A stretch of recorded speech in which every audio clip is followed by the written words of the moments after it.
Hello, and welcome to the Ctrl Click Career podcast, opening new tabs on your career possibilities. My name's Lachey, and I'll be your host. So today we're going to be interviewing one of my very good friends, Nadia, and she's going to be talking about her career, the ups, the downs, and her journey. So Nadia, could you please introduce yourself? Hello, my name is Nadia and I am a commercial airline pilot. Yay! Thank you for attending, Nadia. Thank you for having me. So, just to start, could you introduce yourself and tell us what you do as a pilot and a first officer? Okay, so I am Nadia and I am a commercial airline pilot, as I said, and I am a first officer. So essentially what that means is when you walk into an aircraft and you are On the on the plane, going on holiday, going hopefully. on holiday and going on wherever you may be going, the first officer sits on the right-hand side of the aircraft and the captain will sit on the left. So essentially what we do is the same job, but the captain has far more experience than the first officer, far more, and signs essentially more of the more important paperwork. And also they will deal with some of the emergencies in terms of making like the really big decision.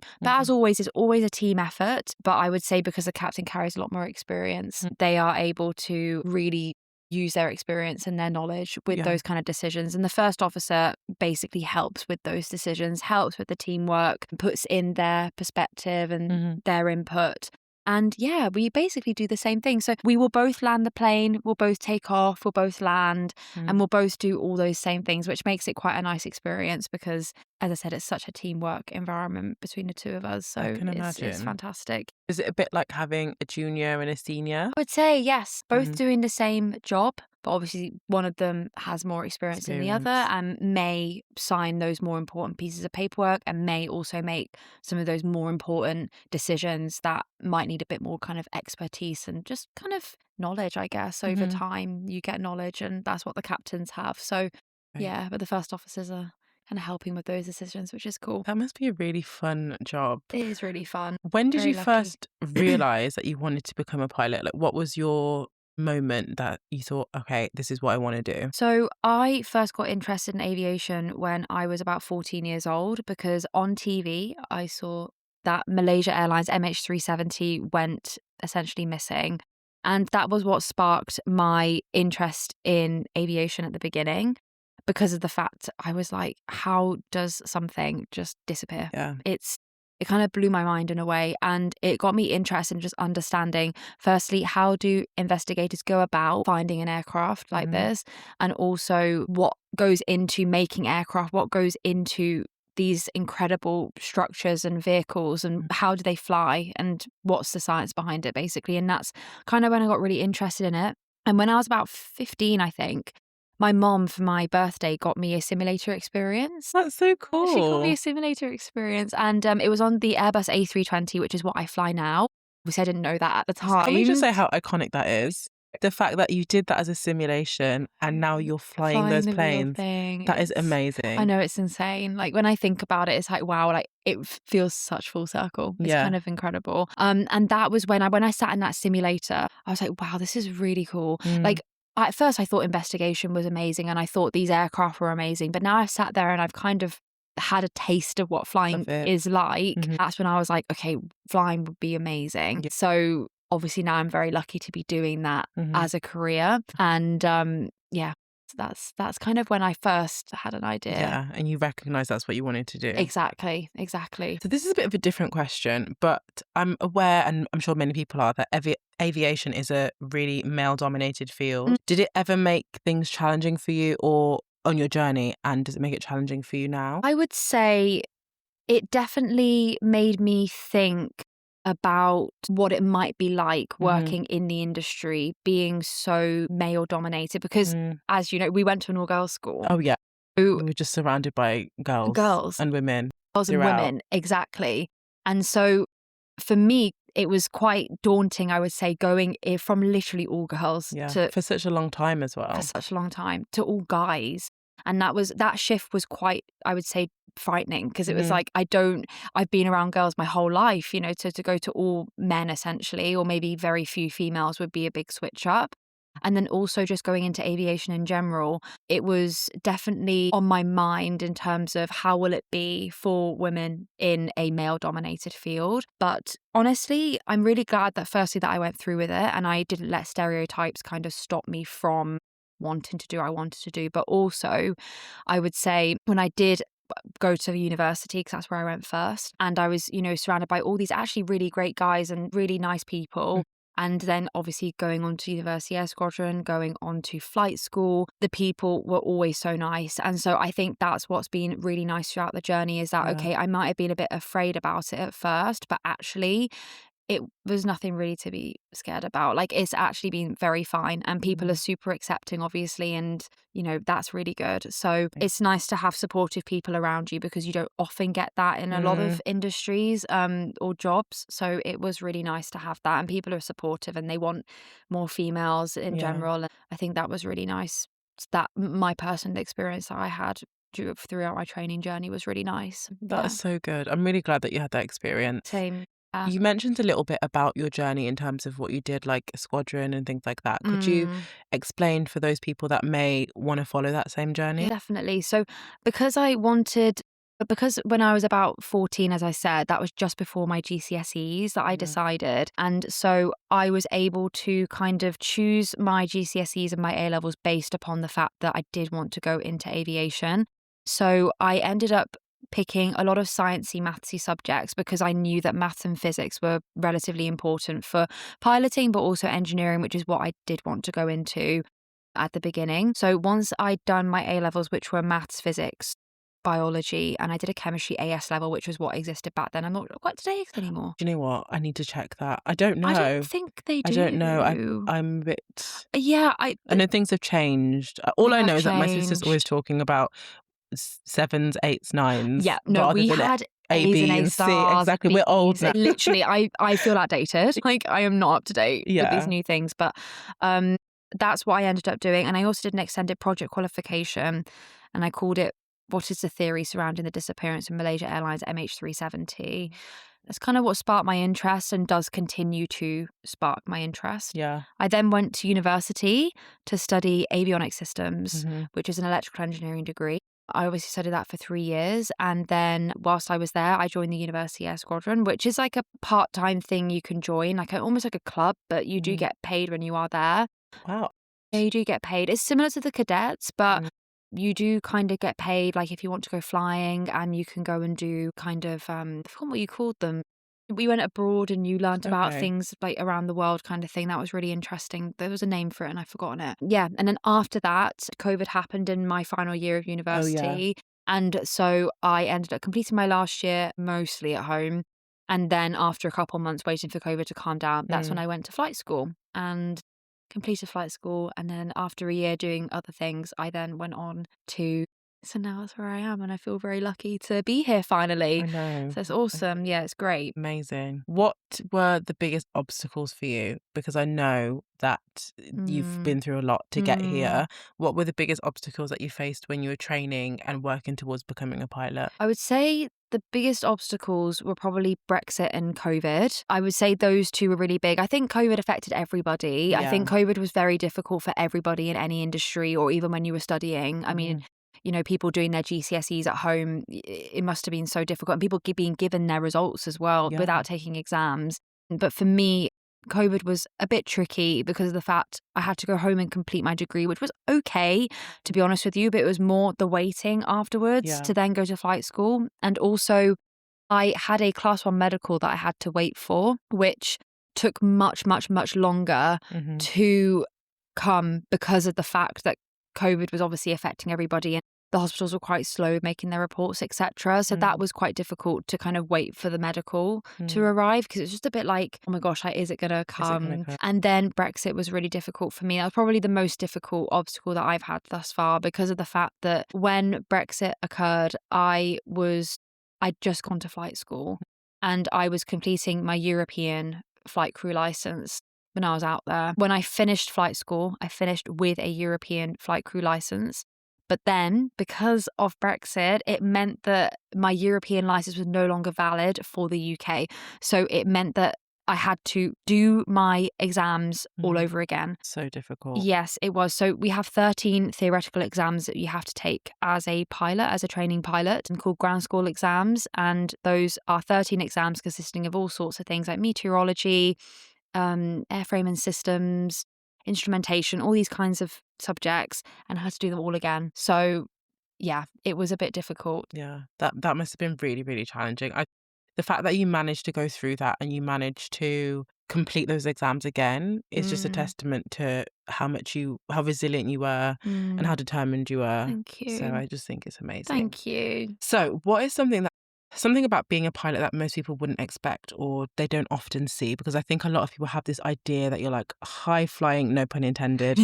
You're like, I love it. You're just like, when you see pilots walking through the airport with their bags and everyone's like, wow, like what are the realities?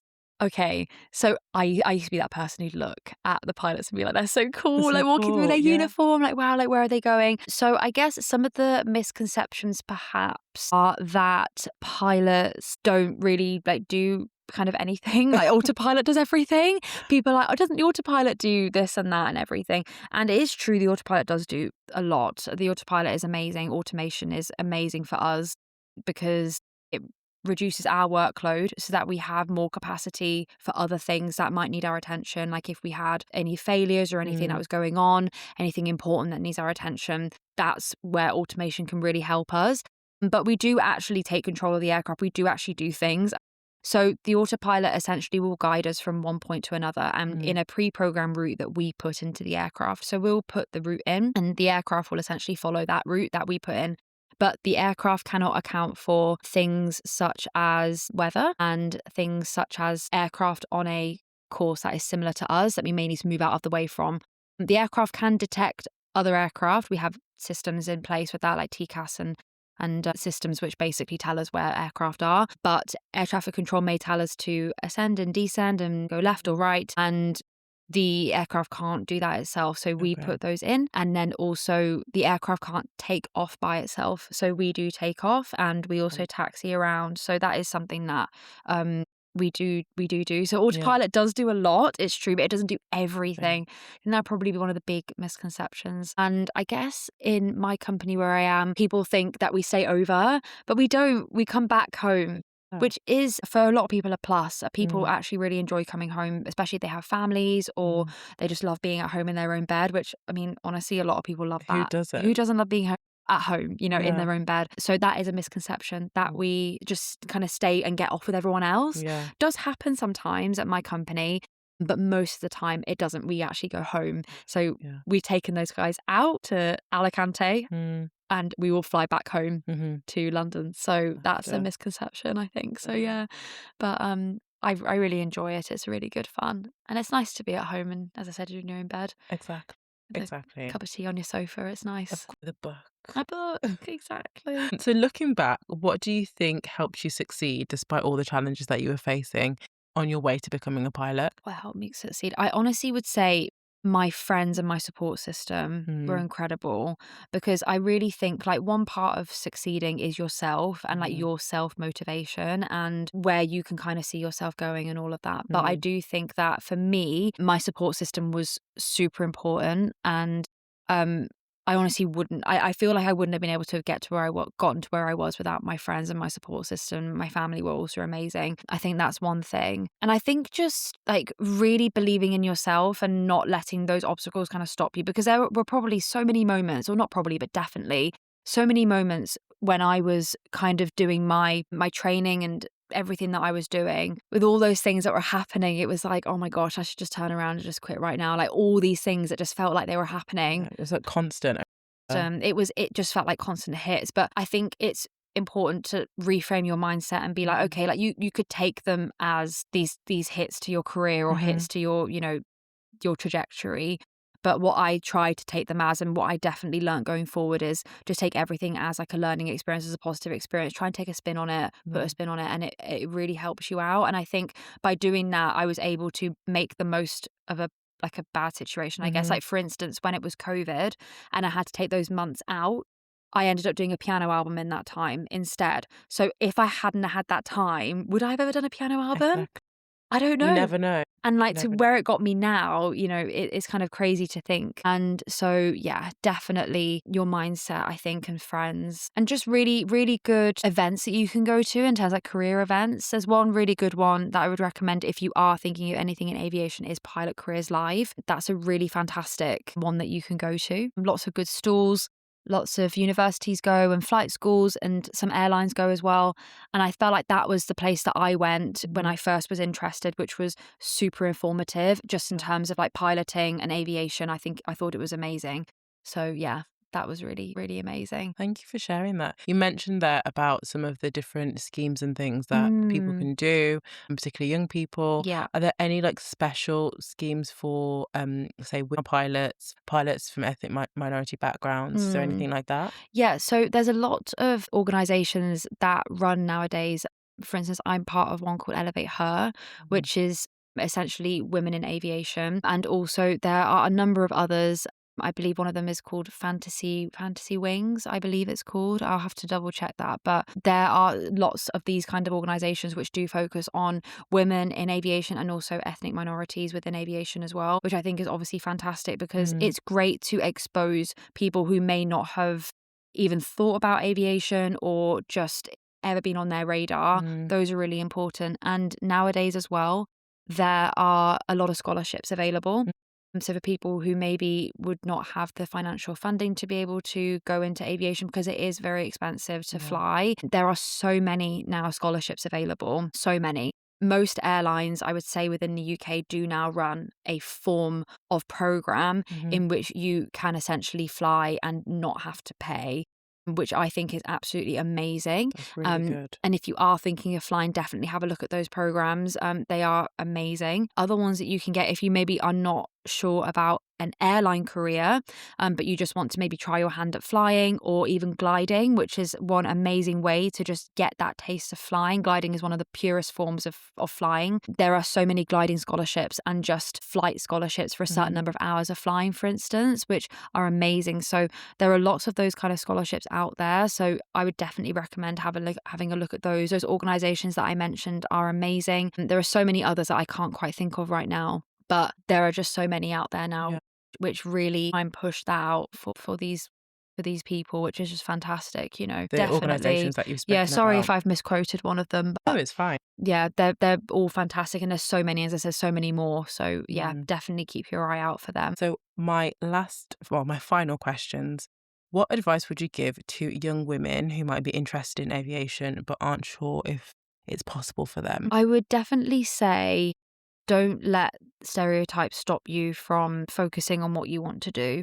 I think that it can be so easy to look at people within a job and think that could never be me, Yeah. or that doesn't look like me, or how could I do something like this. But Mm. I think it's really important if you are interested in something to just go for it and go ahead and do it. I think it's really important. I mean, if I hadn't have done that, I mean, who knows what I would have been doing, to be honest with you. Exactly. I really don't know. So I think it's really important for people to go what they're after. Lean on your friends. Like your friends will support you if they want to see you shine. Like they will be there to support you and they'll be there to help you through. And I think just also take the use of all the resources that you have, all the resources available. The internet obviously exists and it's a fantastic place to get all that info. And all, as I said, Pilot Careers Live and so many other organizations that run these fantastic events, they exist. And it's Yeah. such a good place to get all that info. It's just great. And I think if you can go and attend some of those, you'll really firstly get a taste of what you could be doing Mm. and also where you can get that Yeah. done, and also what route you want to take, Mm. because I think another piece of advice I would probably say is like don't be worried if your route is maybe a more like a long route around, Yeah. like a scenic route round. I think that you will get to where you want to be regardless. If you have that goal in mind, You'll get there. whatever detours you take, it's going to work out. And you know what? They might be really incredible detours that you look back and you're like, gosh, I'm so glad that happened. And that's what I do. Yeah. I look back and I'm so glad that it's gone the way it has, because without those detours, I wouldn't have had those amazing experiences that I've had in other areas of aviation, or met some amazing people that I met, connections that I've made. I think it all matters and it all counts, and I'm really grateful for it. So yeah, that's probably the advice I would give to you guys. Honestly, that's amazing. And I think it's so inspirational for you to explain what you've been through to get there, because I think so many people would just look and be like, oh, she's a pilot, she just did this and did that and then managed to become a pilot. No, you really overcome so many challenges. There were so many times where you could have thought, you know what, let's just leave this, and you got this. For sure. I hope other people are listening. If that's something that they're interested in, they don't let anything stop them and they go for it. Definitely. But I've just got some final quick fire questions. So these are just fun questions that I wanted to ask you. So, window seat or aisle seat? Oh my gosh, window seat. Always window seat? Okay, I really like looking outside because I like seeing the other planes. I like seeing like the plane wing. I like seeing how everything's moving outside. But I don't know, the aisle can be really handy too. The aisle can be handy when you need to go to the toilet. There's nothing's worse than when someone's sat and you wait them, and you have to wake them up. Wake them up, exactly. Yeah, whereas the aisle, you slip out and just run to the loo and you're fine. I don't know. I would probably still pick window, because also you can you can put a pillow against. Yeah, and lean gracefully. It can work out really well. I'd say window. Okay. Locked in. What's the best airport that you have flown to? Or landed in. Oh my gosh. That I've flown to, like as in like myself piloting, or that I've landed in as a passenger? Both. Go for both. Oh my gosh. Okay, so I think flown to, I would say I really love Geneva. Okay. I think Geneva's stunning. The mountains, the lake, it's possibly the most scenic place. I like Olbia as well in Italy. Every time I've been there, the sunsets have been, I can't describe that. I need to add that to my just travel magic, list. very magical.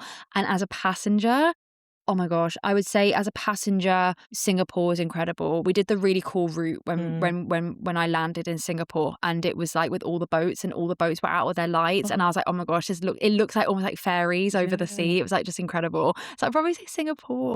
I know a lot of people love Singapore. Yeah, Singapore. I think Singapore as a passenger, I would say. Okay. Yeah, Singapore. Yeah, we'll be going to Singapore next.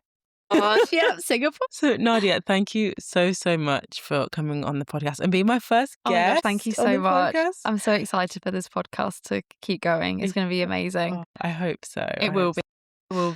And Nadia, could you just let the viewers know, the audience, could you let the audience know about your, soon come. Could you let them know about your music? I just want to quickly say that Nadia is an amazing pianist. She has an album, and I just want Nadia to just like plug it. Okay, I'm gonna plug myself, guys. So I have an Instagram account. It's Nadia Plays Music, just kind of all one word as the tag, and you can look me up on Spotify. It's Nadia Ismail on Spotify, and I have got a new album coming soon, and I'm really excited. Lachey's listened to. It's honestly amazing. And I'm not just saying that because you're my friend. Genuinely, it's amazing. Thank you. So I'm really excited. That'll be coming soon. And yeah, I'm really excited for it. So keep your eyes and ears peeled and open. Yes. Pilot and pianist. Who can say that? Oh my gosh. Not many people. Thank you. But thank you, Nadia. I hope everybody enjoyed the podcast today, my first proper episode. And there'll be more to come. Thank you for listening. Bye. Bye.